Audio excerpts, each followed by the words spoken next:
안녕하세요. 아나무인의 뻔뻔한 시어머니와 연 끊고 살게 된 30대 여성입니다. 어머님은 정말 뭐가 문제인지 모르시는 걸까요? 아니면 알면서도 모른 척 하셨던 걸까요? 그래도 어머님이 사람이라면 적어도 결국 당신의 욕심이 이 화를 불렀다는 건 아시겠지요? 일이 어쩌다 이 지경까지 오게 된 건지 말씀드리려면 사실관계부터 확실히 밝혀야 할 것 같네요. 남편과는 지인의 소개로 만났습니다. 만날 당시 남편은 저보다 2살이 많았고 직장을 다니는 평범한 회사원이었어요. 혹시나 아는 사람이 들을까봐 구체적으로 밝힐 수는 없지만 보험업으로 유명한 대기업 본사에서 근무하고 있었고 연봉은 세전 7천 정도로 받는다고 하더라고요. 소개해준 지인의 말에 의하면 서울에서 상위권 대학을 졸업한 뒤 한동안 회계사 준비를 하다가 결국 실패하고 이후로 회사에 들어가게 되어 남들보다 좀 늦은 시작을 했다 했고요. 저에 대해서도 말씀드리자면 저는 서울에서 여대를 졸업한 뒤 이후 미국으로 유학을 떠났습니다. 미국에서 대학원을 마치고 돌아와 외국계 금융회사에 입사했어요. 처음엔 인턴 비슷하게 시작했는데 능력을 인정받아 반년이 지난 후 연봉은 세전 6,500으로 개발팀으로 들어가게 되었지요. 연봉 자체만 놓고 본다면 남편보다 조금 적었지만 근무 시간 자체가 적었고 출퇴근 시간도 어느 정도 제 스스로 조절할 수 있었기에 남편이 제 직장을 많이 부러워했네요. 남편과 저는 1년의 연애 끝에 결혼을 하게 됐습니다. 하지만 이제 와서 얘기해보자면 사실 처음에 남편이 결혼 이야기를 꺼냈을 땐 달갑지만은 않았어요. 일에 한창 재미를 느끼고 있었고 승진에 대한 욕심도 있었거든요. 그래서 어느 정도 제 입지가 안정이 되면 그때 결혼을 하고 싶다 생각했는데 시기상 30 중반이면 적당하겠다 싶더라고요. 하지만 제 계획에 비해 남편의 프로포즈는 너무 일렀고 주저하는 저에게 남편이 솔직히 털어놓겠다며 한 이야기는 조금은 황당했지요. 당시 아버님은 퇴직을 앞두고 계셨는데 한 직장에서 30년 넘게 일을 하셨으니 소위 여기저기 뿌려놓은 돈이 많다는 거예요. 그리고 어머님께서는 그냥 나오기는 아쉬우니 아들이 결혼을 서둘러서 어느 정도는 수고를 했으면 좋겠다고 하셨다는데 솔직히 어머님 아버님이 이상하단 생각보다는 너무 솔직하다 싶어서 이걸 어떻게 받아들여야 하나 싶더라고요.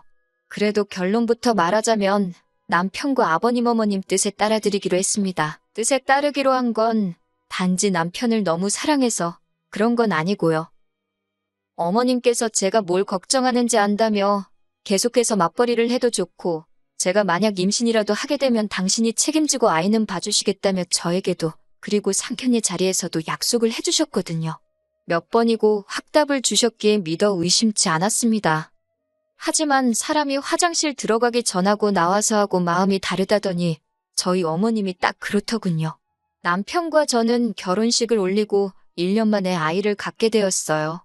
기뻐서 어쩔 줄 몰라 하는 남편과는 달리 저는 조심한다고 조심했는데도 아이가 생겨서 꽤나 당황스러웠지요.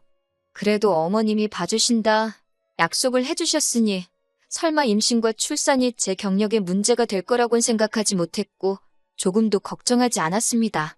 처음 임신을 알게 되고 어머님께 부탁드렸던 기간은 2년 정도였어요. 사람들이 말하길 이 무렵이면 적어도 애가 좋다 싫다 소리는 자기 의사로 말할 수 있다고 하더라고요. 그 정도만 돼도 애가 어린이집에서 무슨 일이라도 있게 되면 저한테 의사표현을 할 수 있을 테니 그땐 어린이집에 보내야겠다 생각했지요. 그런데 어머님은 제 출산 예정일이 가까워질수록 당신이 허리가 아프네, 손이 안 펴지네, 어지럽네. 솔직히 온갖 꾀병을 늘어놓기 시작하시대요. 그럴 때마다 어머님이 당장이라도 애 안 봐준다 하실까봐 저는 저대로 어머님을 어르고 달래고 솔직히 너무 치사하고 서운하고 이로 인해 스트레스를 많이 받았어요. 그리고 아니나 다를까 막상 애를 낳고 나니까 하시는 말씀이 한 달밖에 못 봐주신겠답니다. 올해 친구분들하고 여행도 다니기로 하셨고 여러 가지로 당신도 할 일이 많다면서 그러면서 저더러 저희 친정에 맡기라 하더군요. 하지만 친정은 저희 집에서 왕복 3시간 거리에 있었고 친정 부모님께서는 이미 오빠네 애를 봐주고 계셨어요. 도무지 제가 부탁하고 어쩌고 할 상황도 못 되었고 설령 오빠네 애가 아니더라도 저희 집에 2분을 다 모실 수도 없는 상황이었으니 한마디로 답이 없었지요. 집애기가 나왔으니 말이지만 시댁은 저희 집에서 20분밖에 걸리지 않았어요. 어머님이 처음부터 얘를 봐준다고 호언장담을 하셨으니 그 말만 믿고 집도 회사 근처가 아닌 아버님 어머님 댁 근처에 구했거든요.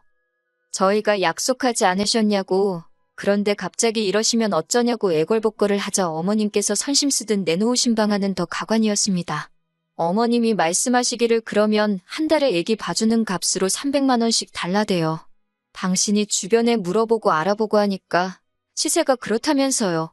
이미 한 달에 용돈으로 40만 원씩 챙겨드리고 있던 상황이었고 어머님이 저희 애를 봐주시면 그건 그거대로 당연히 얼마 정도는 챙겨드리려고 했어요. 하지만 300이라니 당시 아버님은 퇴직을 하시고 아는 분 사무실에서 하루 10시간 정도 일을 하고 계셨는데 그 벌이가 한 달에 300 정도 되었던 걸로 압니다. 그런데 하루에 대여섯 시간만 그리고 남도 아니고 당신 손자를 봐주시면서 300이라니 너무하신다 싶더라고요. 물론 어머님 아버님이 얼마를 벌어 어떻게 쓰시건 그건 제가 알 바도 아니고 상관할 것도 못 되지만 도대체 자식 주머니까지 탈탈 털어서 뭘 하시려는 건가 싶기도 했고 남편도 남편대로 왜 신혼의 애는 공짜로 봐줘놓고 우리한테는 1, 200도 아니고 300이나 달라고 하냐고 나름대로 따지고 들었지만 결론은 아무 소용이 없었어요. 어머님이 아예 들을 생각을 안 하시니 저희가 뭐라 떠들건 소용이 없었던 거지요.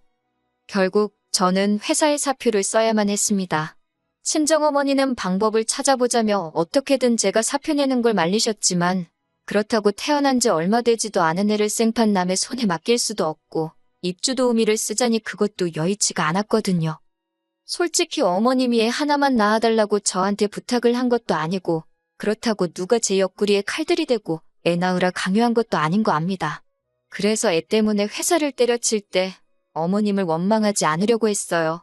하지만 친정부모님이 힘들게 돈 벌어서 열심히 제 뒷바라지를 해주신 건데 회사를 10년도 못 다니고 애 때문에 관두려니까 너무 속상하더라고요. 친정부모님도 거짓말쟁이 시어머니 때문에 당신 딸 날개가 꺾였다며 속상해하셨고요. 남편은 남편대로 저나 저희 친정의 고기를 들지 못하대요. 게다가 맞벌이에서 갑작스럽게 외벌이가 되었으니 거기서 오는 부담감도 상당한 듯 했지요. 하나하나 전부 다 나열할 수는 없지만 여러 가지로 속이 타들어갔네요. 그런데 그런 저희한테 아버님 어머님, 특히나 어머님이 하시는 말씀은 황당하기 짝이 없었습니다. 원래는 부모가 키우는 거라면서 나중에 제가 당신한테 고마워서 절이라도 할 거라나요. 아무튼 그렇게 직장을 관둔 이후로 저는 육아에 열중했습니다. 사회생활을 하다가 졸지에 하루 종일 집에서 애랑 씨름하며 살려니 솔직히 너무 우울하더라고요. 그래도 제가 키우는 건데 누구한테 징징거릴 것도 못 되어서 참고 또 참았습니다. 그리고 제가 그렇게 사는 동안 어머님은 말로는 그렇게 아프다 하시면서 서해도 하시고 등산도 다니시고 주말에는 콜라텍 가서 춤도 추시고 당신 하고 싶은 거 잘만 하고 사시대요. 그러면서 저랑 남편한테 한다는 소리가 다른 집 자식들은 부모들한테 나가서 맛있는 것도 먹고 그러라고 용돈도 10만 원, 20만 원 탁탁 쥐어준다는데 너네는 어째 그런 것도 없냐며 서운하답니다. 그 소리를 들으니 어찌나 정이 떨어지던지. 그래도 시간이 흘러 저희 애가 2살이 되던 해였어요. 어린이집에 보낼 수 있겠다 싶으니 저도 다시 일을 하고 싶더라고요. 다니던 회사에 복귀하는 건 현실적으로 불가능했고 그렇다고 다른 회사를 알아보자니 나이나 이런저런 조건들이 마음에 걸려서 결국 작게 1인 사업을 하게 되었습니다. 그리고 고맙게도 많은 지인들이 도와준 덕분에 6개월 만에 사업체가 유의미한 수익을 내기 시작했지요. 아이는 사업체 앞에 있는 어린이집에 맡겼습니다. 힘든 시간이 가고 어느 정도 안정이 찾아오는 것 같아 숨통이 트이더군요. 그런데 그 시기부터 어머님께서 자꾸 저에게 연락을 해오기 시작하셨습니다. 좀처럼 저희 애에 대해서 묻는 일도 없으셨고 궁금해하지도 않던 분이신데 언젠가부터 사진 좀 보내봐라, 영상통화 좀 하자. 급기야는 연락도 없이 손자보고 싶어 왔다며 저희 집에 오시기도 하셨지요. 물론 이때는 제가 이렇게 막무가내로 행동하지 마시라 했습니다. 말이 나와서 말이지만 어머님이 아이 봐주는 걸로 저를 내먹이시고 그로 인해 제가 직장까지 관두게 된 이후로는 어머님을 보면 말 한마디가 곱게 안 나가더라고요. 그렇다고 제가 막무가내로 무례하게 행동한 건 아니고 기본적인 며느리 도리만 했어요. 할 말이 있으면 하고요. 아무튼 어머님이 갑자기 저희 애를 찾아대신 데는 다 이유가 있었습니다. 그건 바로 아버님의 실직이었어요.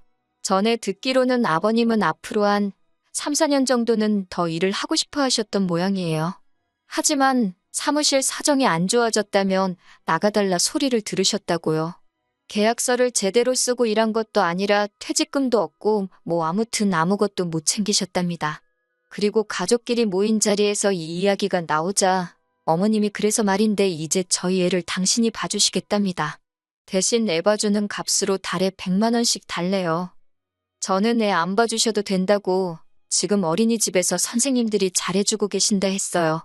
그런데도 어머님은 그래도 친할머니가 낫지 생판남이 낫겠냐며 계속해서 당신이 봐주신다 고집을 피우셨습니다.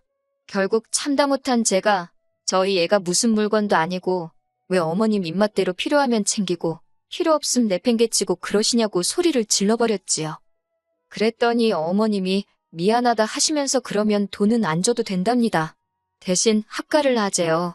어머님 아버님 사시는 집은 팔아서 당신들 노후자금으로 쓸 테니 대신 저희 집에서 같이 살자는 겁니다. 솔직히 이때는 어머님이 제정신이신가 싶었어요. 아버님은 이 와중에 먼 산만 보고 계시고 남편은 제 눈치만 살살 보대요. 저는 학가는 무슨 학가냐고 말 같지도 않은 소리 하지 마시라 했습니다. 그리고는 남편에게도 학가하고 싶으면 네가 저 집 가서 살라고 우리 집은 안 된다 했지요. 제가 먼저 집으로 왔고 남편이 한 1시간쯤 지나서 집에 왔어요. 남편이 절 보더니 자기 얘기를 한 번만 들어달랍니다. 그러면서 한다는 말이 어머님 아버님이 나이 차이도 많이 나시고 이제 아버님 연세에 어딜 가서 돈을 벌 수 있겠냐며 어머님이 그래서 걱정이 많으신 것 같답니다. 그리고 우리도 솔직히 어린이집이다 뭐다 돈 나가는 거 많지 않냐. 그러니까 그냥 그 돈을 어머님께 드린다 생각하고 애 봐달라고 하거나 같이 살면서 그 돈을 아끼는 것도 좋지 않냐고요. 그러면서 어머님이 그동안 신우랑 자기 키우느라 얼마나 고생을 많이 하셨는지 아냐면서 자기도 솔직히 애 맡기기가 너무 죄송했다고 그래도 어머님 덕분에 제가 애랑 잊지 못할 추억을 만들지 않았냐며 연신 짓거려대는 남편을 보고 있는데 제 머릿속에는 저 XX를 죽여 살려 진짜 그 생각만 들더라고요. 이윽고 남편의 헛소리가 끝나고 저는 그냥 이혼하자 했습니다. 남편이 생각지도 못한 제 말에 놀랐는지 뭐라 한 거냐 되묻길래 다시 한번 정확하게 이혼하자 말해줬지요. 위자료는 몇 푼이나 나올진 모르겠지만 애는 내가 데려갈 테니 이혼하자고 나는 어머님 때문에 회사 관둔 것도 아직 응어리가 풀리지 않았는데 당신은 벌써 어머님 감싸고 도는 꼴을 보니 싹수가 노랗다고 담담하게 얘기했어요. 남편은 할머니가 손잡아준다는데 그게 싫다고 이혼하자는 애엄마가 어딨냐며 제 마음대로 하랍니다. 그래서 소송 걸었어요. 이후로 남편과는 1년 가까이 별거 아닌 별거를 하며 이혼 소송을 이어갔습니다. 그리고 결과는 제가 이겼어요. 위자료는 적었지만 생활비와 양육비도 얼마간 받게 되었지요. 그제서야 어머님은 당신 집안 핏줄이라며 내놓으라 난리였지만 한 번 떠난 버스가 손은 든다고 후진하던가요? 친정부모님은 고향으로 내려오라 하셨지만 저는 사업도 그렇고 애 교육 문제도 있고 해서 서울에 작은 빌라를 구해 들어갔습니다. 그리고 지금은 벌써 저희 애가 5살이에요. 걸핏하면 재결합하자 소리를 해서 너무 거슬리긴 하는데 남편은 그래도 생활비랑 양육비는 제때제때 잘 보내고 있고요. 아, 그리고 한 가지 더. 남편은 지금 어머님 아버님과 셋이 살고 있습니다. 어머님이 노후자금 좀 벌어보신다고 그나마 한 채 갖고 있던 집 담보로 대출을 있는 대로 받아서 땅에 투자를 했는데 그 땅이 사기였다나 어쨌대나. 만약에 처음부터 어머님이 약속대로 저희 애를 봐주셨다면 전 감사한 마음에 평생을 잘해드렸을 텐데 아무튼 뭐 이젠 제 알바가 아니지요. 앞으로도 저희 애랑 함께 잘 살아보겠습니다.